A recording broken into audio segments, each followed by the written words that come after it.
Olá pessoal, tudo bem? Sejam bem-vindos a mais uma aula. Nessa aula a gente vai dar continuidade, né, sobre as aulas de escalonamento e hoje mais especificamente a gente vai falar sobre os algoritmos de escalonamento. Então a aula passada foi somente uma introdução, uma visão geral, né, sobre esses algoritmos, o que é o escalonamento, como funciona dentro do sistema operacional.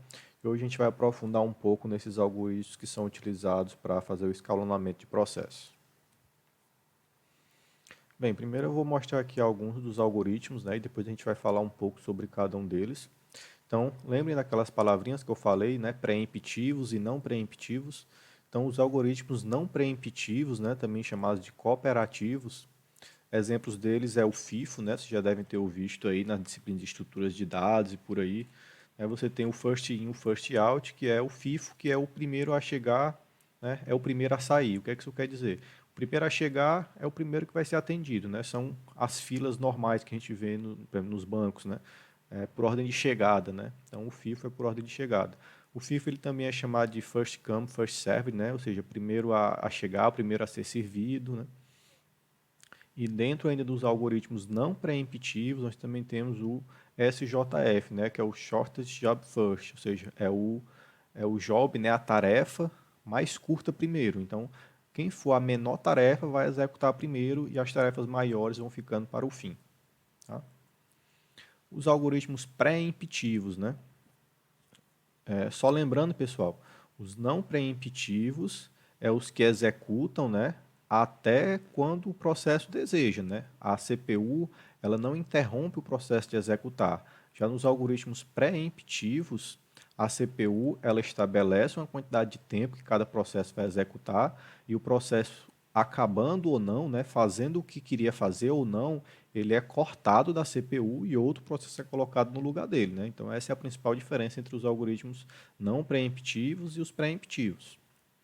Dentro dos algoritmos preemptivos, a gente tem o round robin, né, que é também chamado de algoritmo circular. Round robin é aquela ideia de círculo, né? Aquela ideia de que vai executando um pouquinho e quem vai executando vai voltando para o começo da fila, né? E também tem um algoritmo baseado em prioridades, tá? Esses são os quatro que a gente vai ver aqui em mais detalhes, né? São os quatro mais simples, mas para vocês terem uma ideia, assim, existem vários outros, tá? Tem uma infinidade aí de outros algoritmos de escalonamento, né? Por exemplo, tem o High Response Rate to Next, né? Tem o Shortest Remaining Time, e além desses algoritmos de escalonamento de processos, você também tem algoritmos de escalonamento de frequência de CPU, né? Por exemplo, lá no computador de vocês devem saber que você tem lá o processador, aí vocês já devem ter visto a informação, o meu processador ele é até 3.0 GHz, né? Ou seja, isso aqui é a frequência de operação dele máxima, né? Então, além dessa frequência máxima, o processador ele também tem intervalos de frequências. Então, por exemplo, ele executa na frequência de 500 MHz, tá? São exemplos, tá, pessoal? Cada processador tem uns intervalos pré-definidos. Ele executa na frequência de 500 MHz, na de 1 GHz, na de 2 GHz, de 3 GHz.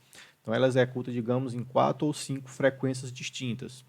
Então, qual frequência vai ser utilizada, né, em cada momento? Aí você tem também um outro algoritmo de escalonamento próprio para isso, que se chama algoritmo de escalonamento de frequência de CPU, né?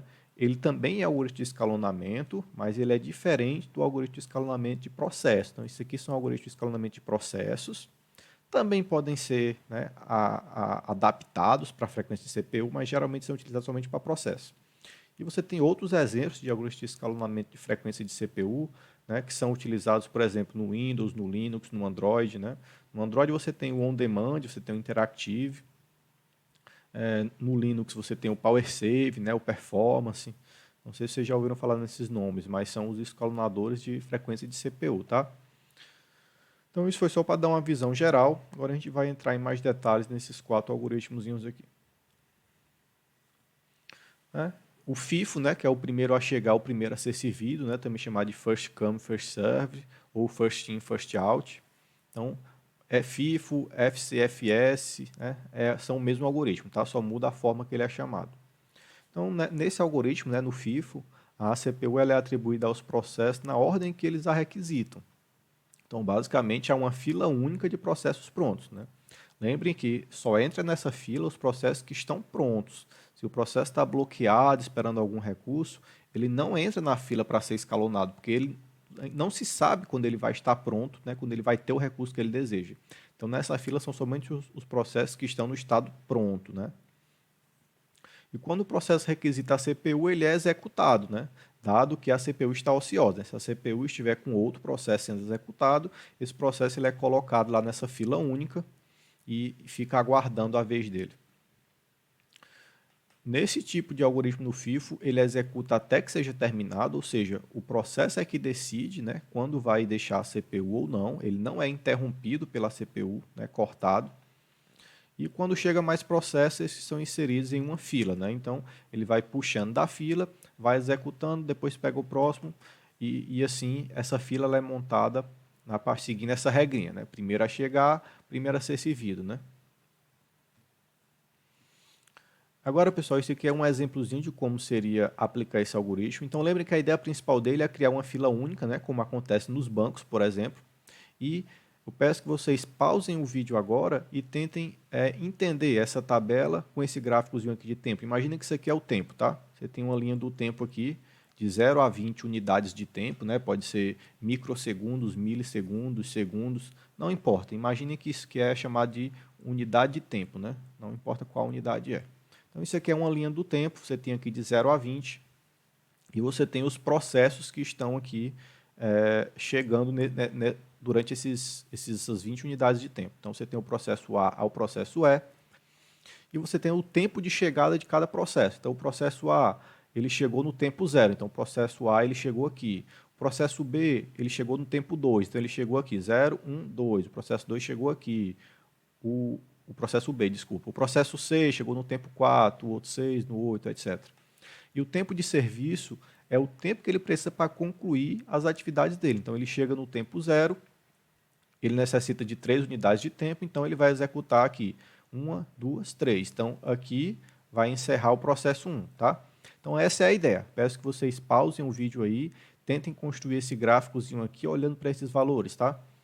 Tentem fazer isso para vocês conseguirem compreender melhor o algoritmo e eu vou explicar um pouquinho mais na frente, tá? Então, peço que pausem aí e tentem construir esse gráfico aqui a partir desses valores, se vocês conseguem compreender.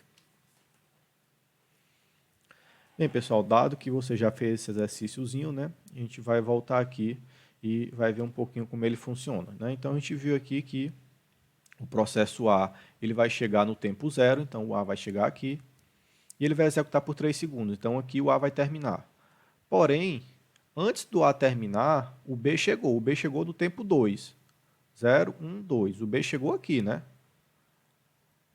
Aí aqui você percebe que o B chegou, né? O B já está pronto e ele está executando o A. Aí o que, que acontece? Ele vai parar de executar o A e vai pegar o B? Não, né? Lembrem que os algoritmos não preemptivos, eles não são interrompidos. O processo ele executa até acabar. Então, como ele já está executando o A, ele vai executar até o A acabar e o A vai acabar aqui. Mas o B já está esperando desde esse tempo 2 aqui. Após o processo A acabar, aí o B começa a executar. Então, o B vai começar a executar no tempo 0, 1, 2, 3. Né? O B vai começar a executar no tempo 3. O B esperou aqui por 1 segundo. Aí, novamente, o B começa a executar aqui. Aí, no tempo 4, o C chega. 0, 1, 2, 3, 4. Aqui o C chegou. E o C, ele tem só 4 unidades de tempo. E aqui o B começou, né? O processo 2, e o B é do tamanho 6.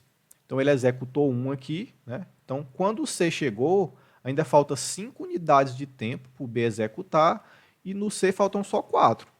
Então, e aí, como é que acontece? Ele vai parar novamente para executar?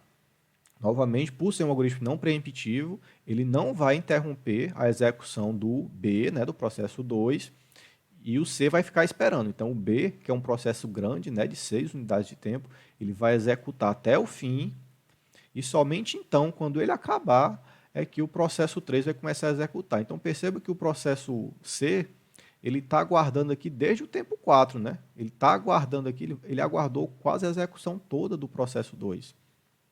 Então, vejam que o FIFO, muitas vezes, ele pode ser injusto, né? Ou seja, o C seria, ele seria uma execução rápida, mas em compensação, pela CPU não ser preemptiva, né? Ela não interrompeu o processo de execução, ela não interrompeu o processo e o processo chegou depois, ele tem que aguardar mesmo que seja para uma coisa simples, né? Então, essa é a ideia do FIFO. Né? Uma principal desvantagem do FIFO é que ele vai prejudicar processos que são orientados à entrada e saída, né? Então, lembre daquele gráficozinho, né, que é onde você tem, quando você tem processos orientados a I/O, né, a entrada e saída, você tem uma ociosidade muito alta da CPU. Nesses casos, esses processos que são orientados à entrada e saída, eles vão executar uma pequena, um pequeno tempo da CPU, aí já vão pedir uma nova requisição de entrada e saída. Aí ele vai interromper, ele vai deixar a CPU para aguardar essa requisição, e quando ele voltar, ele vai ter que voltar lá para o final da fila. Né? Lembrem que FIFO, né? First in, first out. Então ele volta para o final da fila. Então ele executa um pouquinho, aí volta para o final da fila. Aí tem que esperar todos os outros processos serem executados. E se houver processos que são CPU bound, né, que executam por muito tempo de CPU, esse processo que é orientado à entrada e saída, ele vai acabar aguardando muito tempo. Então, ele vai ficar aguardando muito tempo para executar pouco tempo na CPU. Isso seria, né, uma característica ruim desse tipo de algoritmo. Outra característica muito importante que vale a pena você avaliar nesse tipo de algoritmo, né, é o tempo médio de espera na fila de execução. Né? Então, quanto tempo, em média, um processo espera para ser executado? Então, imagine se você executar nessa ordem aqui, né? Ordem A, B, C, D. Então, você tem aqui o processo A, o B, o C e o D, e aqui você tem a linha do tempo. O processo A, né, ele vai executar por 12 unidades de tempo, depois o B vai executar por 8 unidades de tempo, o C por 15, etc. Porém, veja aqui que na primeira chegada, né, o A ele chegou no tempo zero, a CPU estava ociosa, ele começou a executar. Porém, o processo B, ele vai ter que esperar, né, que o A execute todo. Então, ele vai esperar aí 12 unidades de tempo, que é o tempo de A. Aí já o processo C, ele vai esperar o tempo de A mais o tempo de B. Né? Então, ele já vai esperar por 20 unidades de tempo. E o processo D, ele vai esperar por todos esses três aqui para poder executar. Então, o tempo médio de execução, né, no final você soma tudo e divide por 4, né, que é o tempo médio. Então, o tempo médio seria 16,75 unidades de tempo, seria o tempo de espera média da abordagem FIFO, utilizando essa ordem de execução aqui. Né? Se você alterar a ordem, por exemplo, você executar primeiro o D, depois o A, depois o B, depois o C, né? Esse tempo de espera ele vai ser reduzido para 11,7. Então, você mudar a ordem das execuções, né, muitas vezes, né, pode ser uma abordagem boa, né, porque você vai reduzir o tempo médio de espera. Mas para fazer isso, você precisa saber com antecedência o tamanho de cada processo, né? Quanto ele vai precisar executar. Nos sistemas interativos você não tem isso, né? Raramente você consegue prever, né, isso. Na verdade, você faz análise estatística para você tentar predizer, né, o tempo de cada processo, mas você não consegue prever de forma precisa o tempo que o processo vai demorar para executar nos sistemas interativos, né? Porque depende do que o usuário vai querer executar. Já nos sistemas em lotes, né, que é o que o FIFO é mais utilizado, você consegue ter essa previsão das tarefas. Tá? Então, você executando primeiro o D, né, que é uma tarefa pequena, a espera dele vai ser 0, aí depois para você executar o A para ser executado, ele só vai precisar esperar 5 unidades de tempo. Aí depois o B, para o B executar, ele tem que esperar o A, né, mais o D, não, o D foi 0. Então ele espera só o A. Então já vai esperar só 17 e depois 25. Tá? Então essa é a ideia principal aqui do FIFO. Vejam que é sempre essa execução linearizada, né?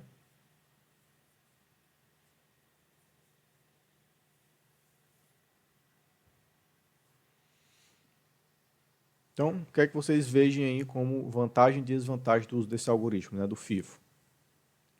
Então, a principal vantagem é que ele é de fácil entendimento, né, de fácil implementação. Então, não tem muito o que você pensar nele, é fácil você conseguir compreendê-lo. E uma desvantagem é que quando você tem programas orientados a CPU e programas orientados a ES, né, você pode ter uma espera muito grande, né, como a gente viu nos exemplos anteriores. E um programa orientado a CPU ele executa 1 segundo, e um programa orientado a ES, né, que executa pouco tempo de CPU, mas necessita executar 1000 leituras de disco, por exemplo. Então, esse processo ele vai executar pouco tempo da CPU e vai ficar muito tempo aguardando para poder ser executado. Então, o tempo de espera ele vai subir muito, tá? Outro algoritmo bastante utilizado, né, é o Shortest Job First, né, que é o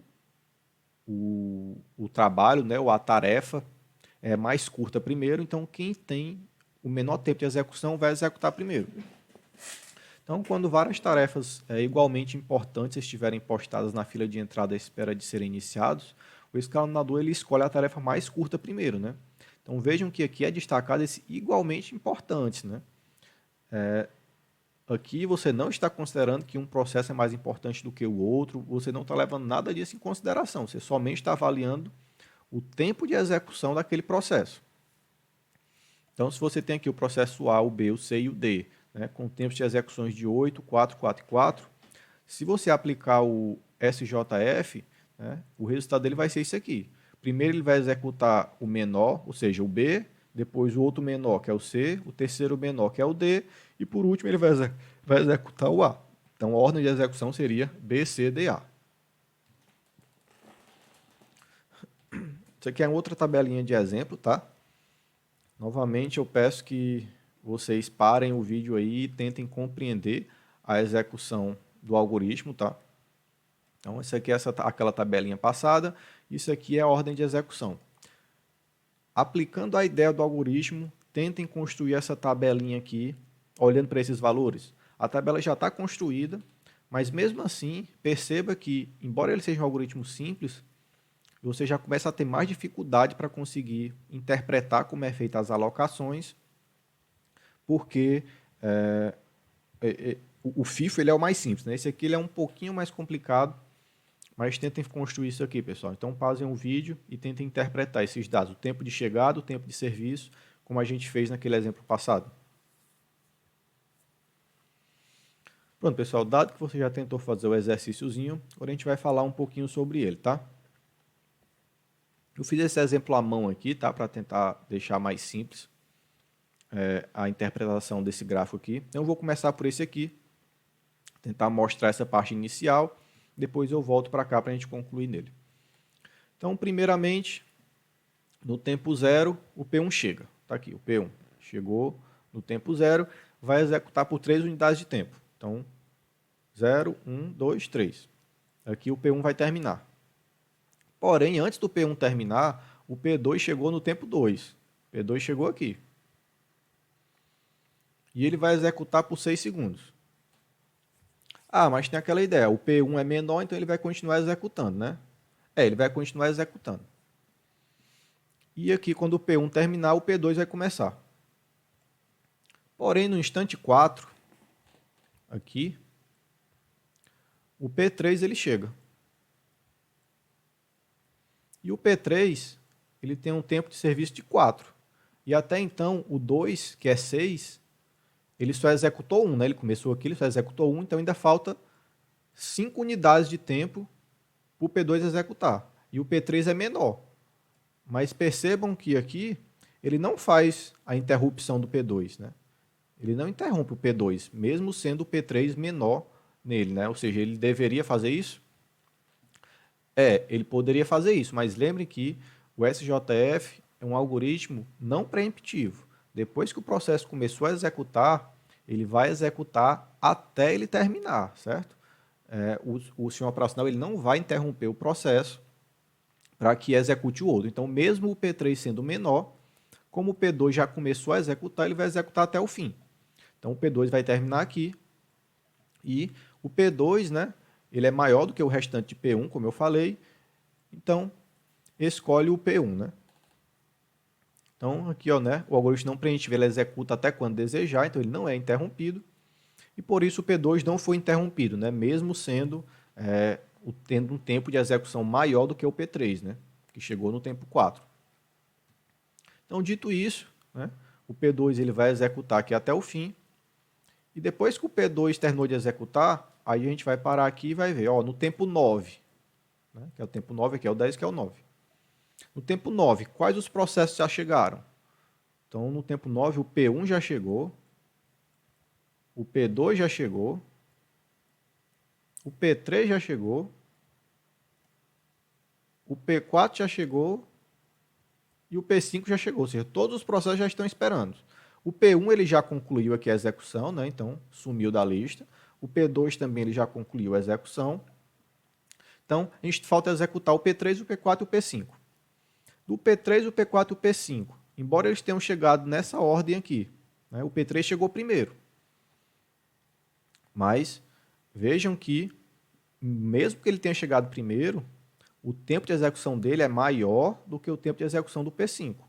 Se a gente estivesse utilizando o FIFO, nesse caso o P3 executaria em seguida, porque ele chegou primeiro. Mas como a gente está utilizando o algoritmo SJF, né, que é o mais curto primeiro, o P3 ele chegou antes, mas ele vai continuar esperando, porque o P5 é um trabalho mais rápido. Então executa-se o P5. Tá, chegou aqui, remove o P5. Aí aqui ele vai olhar de novo. Tem o P3 e tem o P4. Ah, o P3 é menor, então executa o P3.